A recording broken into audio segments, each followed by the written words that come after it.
Alright, come on. Come on. Good morning, everyone, and welcome to another edition of Walk with Regis. Joe and his damn show. Go.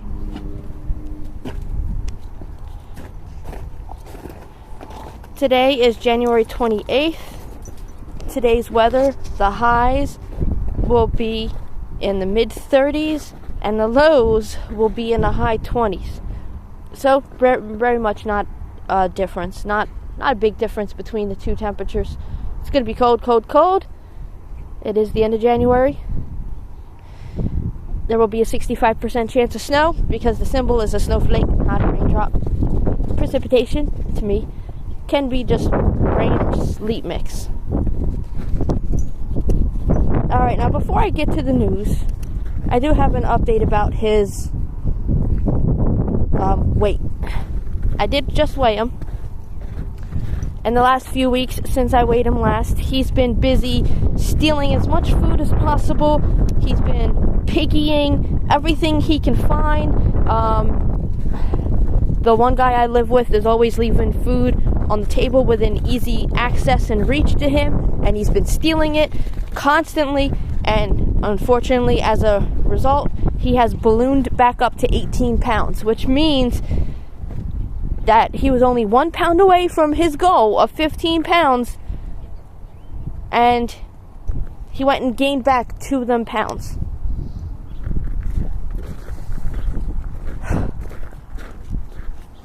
I feel like at this rate, he's never going to lose the weight because this guy is going to keep eating at the table. I keep asking him not to leave food unattended. He keeps leaving food unattended. And then he keeps yelling at him when he's crying for more food because he's used to the guy leaving food out.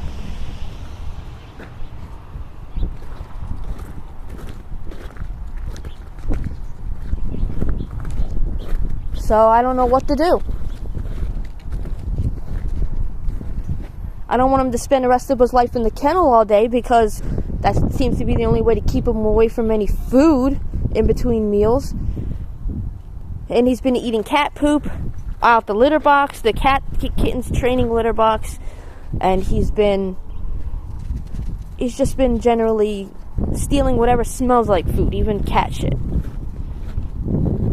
I hate that this diet has made him so desperate. If you guys have any advice, please leave them in the comment section below, because no amount of training to get him to stop stealing food is working. Because, to train a dog to do anything, you need to give him food. Which defeats the purpose of training him to stop stealing food. And stop stealing the litter box. But give me a suggestion below, because he's ballooned back up to 18 pounds. He was 16.4. He was only 1 pound and 4 ounces away from getting fed a regular sized meal and getting fed a normal diet with treats. But now, because of all this theft over the last few weeks, he's been reset basically. And I don't know why he thinks in his mind he has to be 20 plus pounds, because that's how much he weighed when I adopted him. He's doing everything in his power to get back to that 20 plus pounds. I don't want him to wear a muzzle in the house 24/7 either, even though he can drink water with it the way it's designed and not eat food. The way the muzzle is designed, he can drink water, but he can't open his mouth wide enough to steal food. I still don't think that that's humane either. I don't want him to be wearing a muzzle 24/7 just because I have an irresponsible person living in the house, leaving food out unattended all the time, and easy access to a litter box. Well, let me know. That's everything. Let's get to a few news stories before...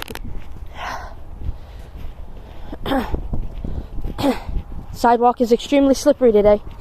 I'm not even walking very fast and I nearly slipped.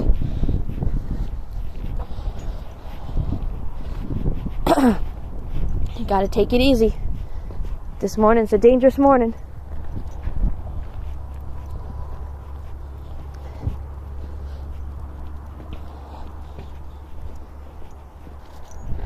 Alright, so let's see.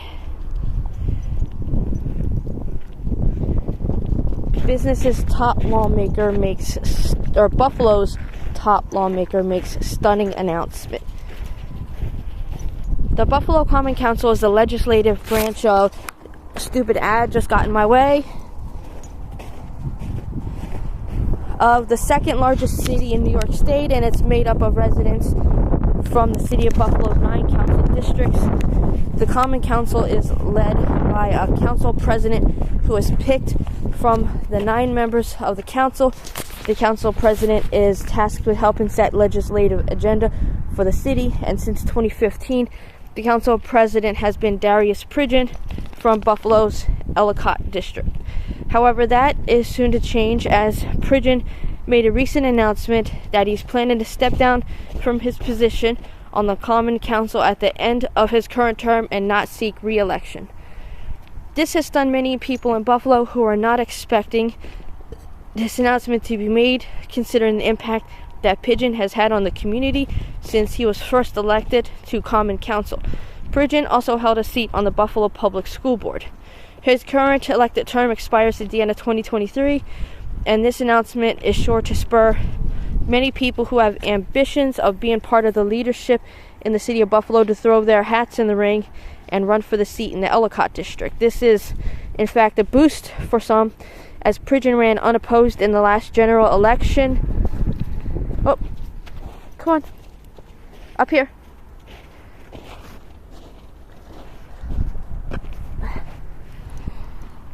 In the last general election for Common Council in 2019. Alright, so it sounds like there's going to be vacant power seats in Buffalo. Power plays for people that like that kind of thing.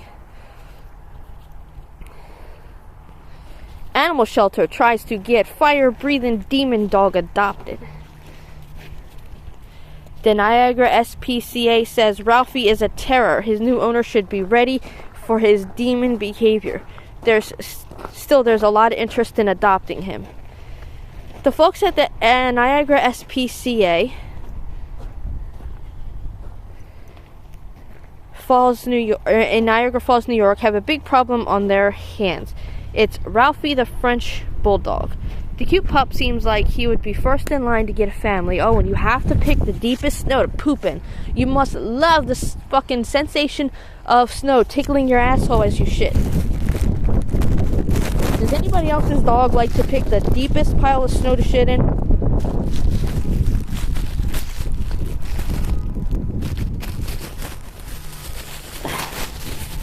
Let me know.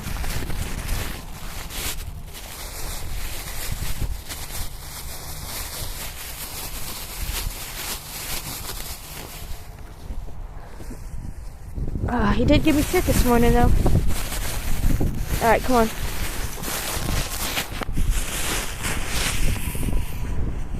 The cute pup seems like he would be first in line to get a family, but Ralph isn't really what he seems.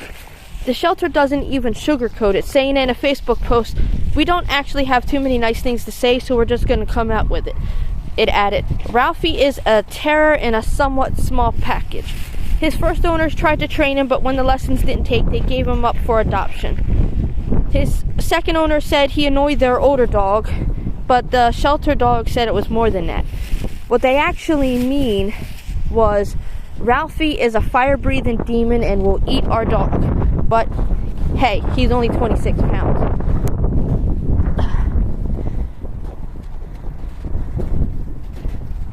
You know what? Let's walk in the street today. No snow. No snow, no ice. It's a little more clear.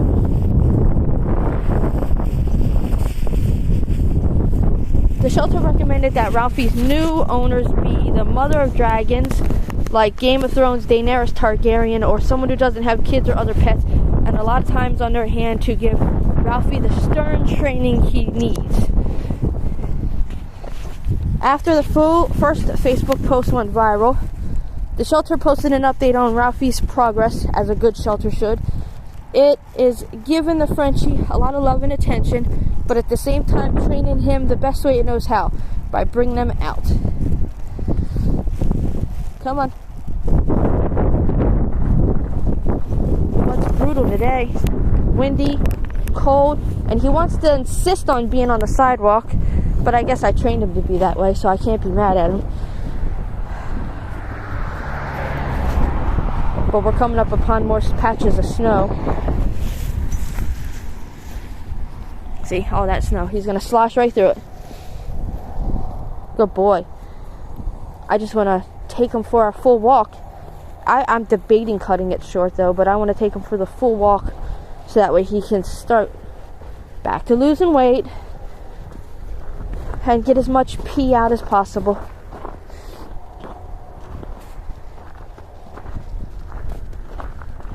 So if you guys are interested in the fire-breathing demon dog, Ralphie is for adoption at the Niagara SPCA. But make sure that you can handle a demonically possessed dog.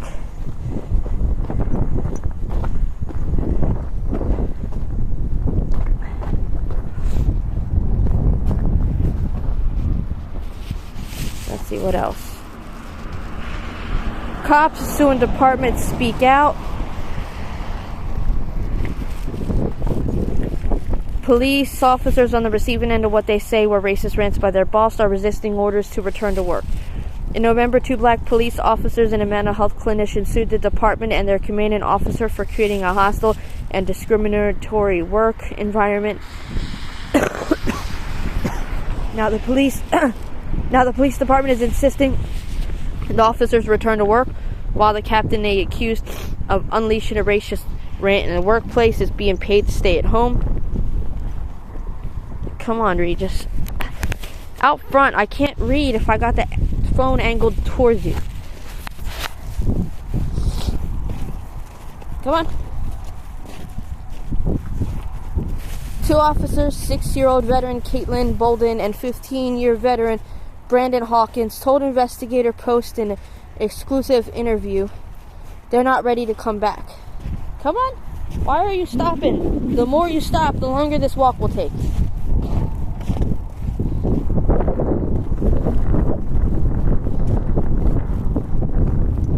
Let's go. Let's get this walk over with. Be quicker, be faster.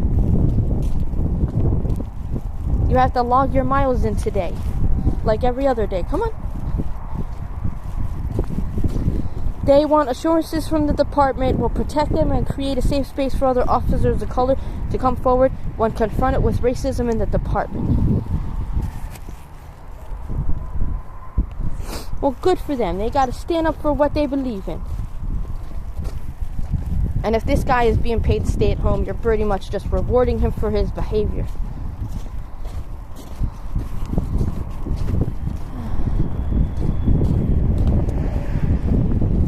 Come on. Mommy's frozen too, but if you don't continue, then this will be a longer walk than you want. Come on. Come on. Alright, what else we got? Wegmans is not the most popular grocery store in New York, says a study. Believe it or not, I read that article and it said Price Right was. Or was it Price Right?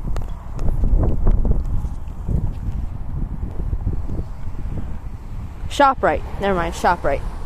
ShopRite is now the most popular store in Western New York. And he's cold, but now he wants to spend forever sitting and sniffing at a pole.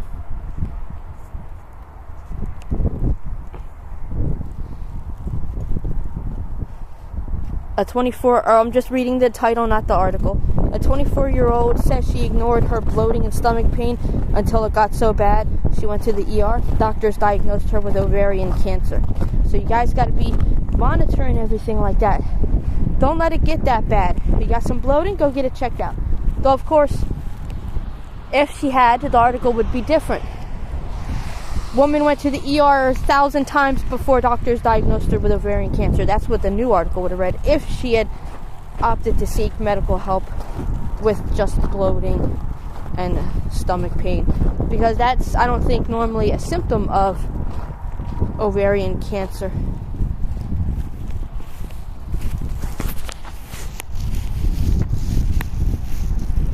And they probably would have dismissed her symptoms as like period pain or something.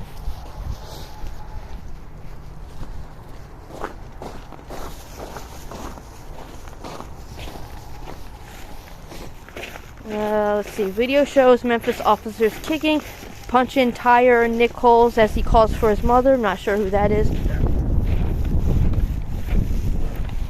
There's a puppy living in that house. Come on. Why are you down there? Yeah, he's not feeling the walk today. But he doesn't understand that the slower he walks, the longer this walk is.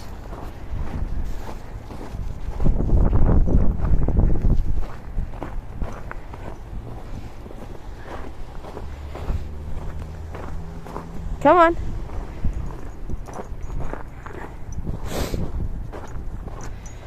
And he's got my phone angled in a way I can't see the articles just yet.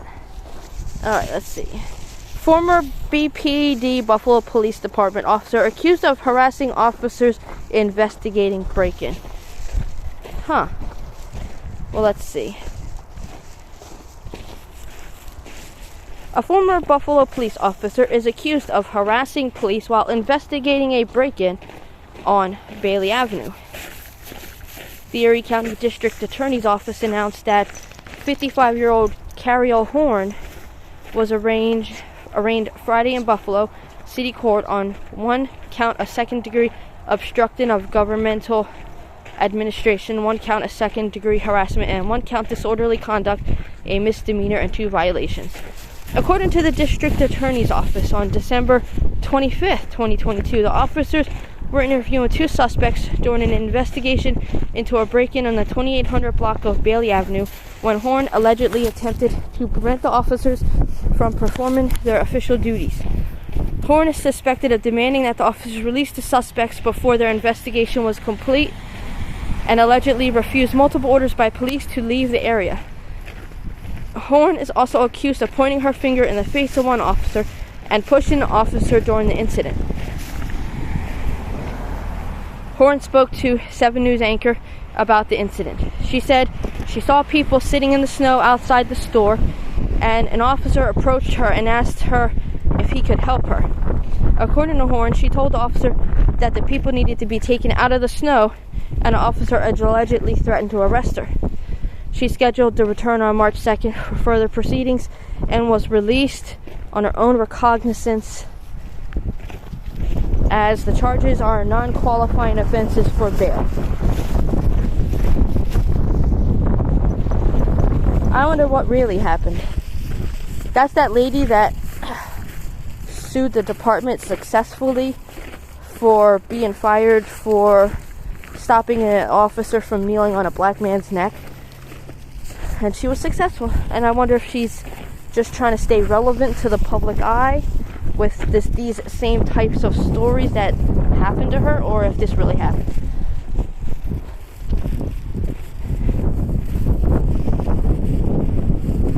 Because she became somewhat famous after that whole thing with stopping the officer kneeling on the black man's neck and choking him and getting fired and unfairly not getting her pension, etc., etc.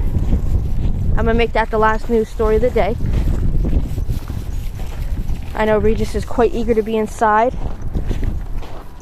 His poor little paws are probably frozen. I couldn't find his boots. I don't know, whoever last used them did not put them in a spot where everybody else could find. Or at least they put them in a spot where only they could find. And that's it for this episode, guys. If you like this episode, hit the like button. If you don't, you can hit that dislike button. Share if you guys want to. Subscribe if you want to. And we will see you guys tomorrow. Snow or sleet. Alright, bye-bye. Regis, speak.